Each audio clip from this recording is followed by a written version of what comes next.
Summer lovin' had me a blast. Summer lovin' happened so fast. Okay, this isn't a musical, and we can probably all agree that that song was way unnecessary. But Netflix is back with the third installment of its teenage love story series with The Kissing Booth 3. So who's ready for one last summer fling?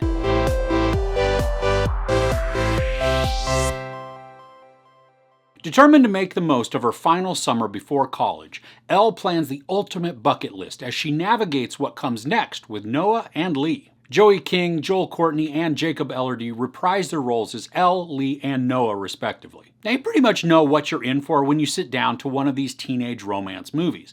There's going to be lots of angst, some blown out of proportion drama and feelings, and of course there's going to be a central misunderstanding. One of the characters is going to make a decision that creates all kinds of conflict, but also, hopefully, there will be some heartfelt moments brought about by character growth, and if we're lucky, there's also going to be some good comedy to balance out the drama. Well, there is lots of angst here. Simply the dynamic of the trio brings that on.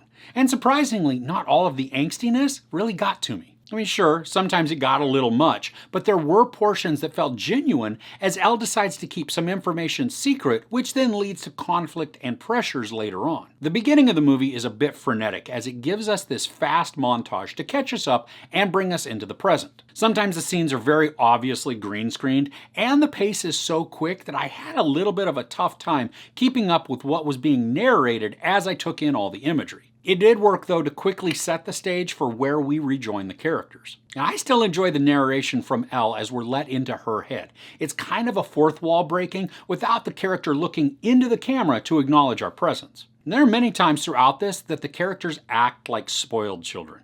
We see a bunch of tantrums, which I found annoying, but this also then works to set up opportunities for the characters to learn, mature, and grow. The ups and downs between Elle and Noah and then Elle and Lee were also a little tired, and they're very predictable. But they also work to suck me into the story way more than I anticipated. Some of the emotional upheaval in this makes it seem much more melodramatic than is necessary.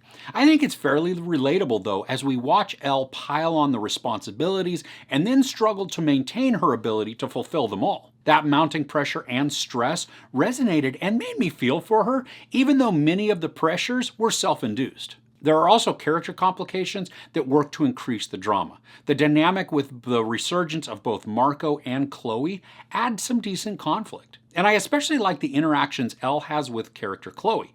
The encouragement and wisdom I found refreshing. There's a good amount of comedy that's included here. Some are from sarcastic jokes, other times it's like sight gags, and still other times from some physical humor. Now, not all of the humor lands, and there are more than a few times that the jokes are just really forced, which makes them then more cringy than funny. And poor Rachel gets tossed to the side as a character, even though she's the girlfriend of Lee. She's relegated to the background with only one or two scenes where she gets to shine. Now, I love the soundtrack in this, and while I wasn't familiar with a lot of them, the songs have an indie rock vibe that are both melodic and upbeat, and many had riffs that got stuck in my ear, and I wanted more of the song to play during the movie. And one of the components of the story is that Elle and Lee find a summer bucket list that they'd made when they were little, and then they work to check all of the items off that list. These allow for some entertaining and funny interactions, and sometimes the events are smashed into montages, especially when they're only really good for a sight gag and don't need a full scene to execute them.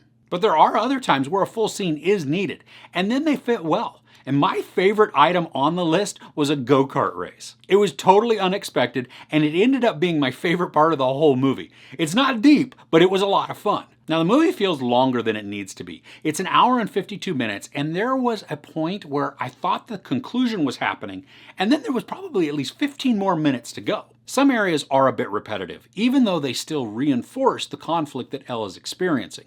And with the repetitive situations, it makes the story feel uneven as it vacillates with the ups and downs because it never really sits in one mood for very long. This third installment feels like a good conclusion to the story.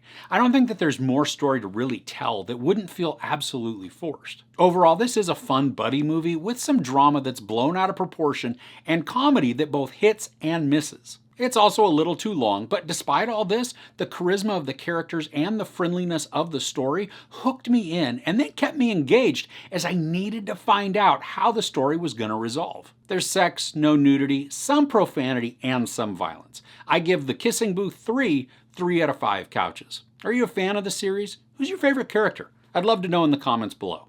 If you enjoyed this review, please give it a like. Also, don't forget to share and subscribe. I'm Chris. This is Movies and Munchies. Thanks for couching with me.